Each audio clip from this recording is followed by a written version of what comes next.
Because you don't know what you're up against. Don't I? Sir Hanush has a guest in Radziga. The royal hetman, Sir Radzig Cobbler. I'm sure you've heard of him. Of course. What of him?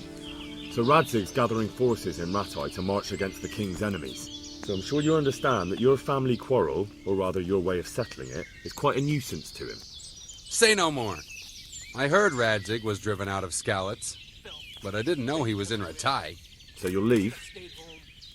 I wouldn't want to go up against an old friend. You know each other?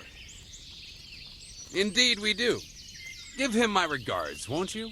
And when he marches against Sigismund by the grace of God, tell him to send word to me in Camberg. I'd hate to miss it.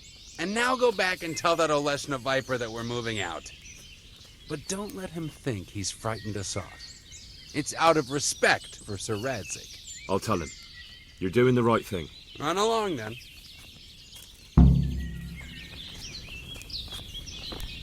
Killing.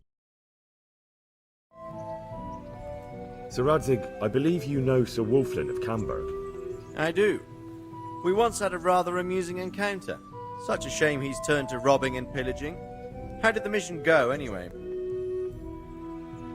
An amusing encounter, sir? It happened before we went to Poland. I hired Wolflin as a mercenary to help deal with the royal matter. We were laying siege to Herstein Castle, because the lord there had been collecting tolls on the royal highway. It was winter, and the mountain passes were knee-deep in snow. There was no way to get reinforcements or supplies to us. So, we were in a bit of a fix. There was a strong garrison at the castle, and they had more food than we. By chance, the lady of the castle, Ophelia, arrived and wanted to get inside. Her carriage got stuck in a snowdrift, and being chivalrous knights, we rescued her. Then Wolflin got the idea we would hold Lady Ophelia hostage in exchange for Lord Herstein's surrender along with his men.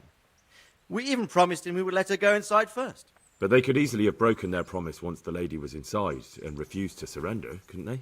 Of course. We expected it, and we had something up our sleeve. It was snowing heavily, and the visibility was low.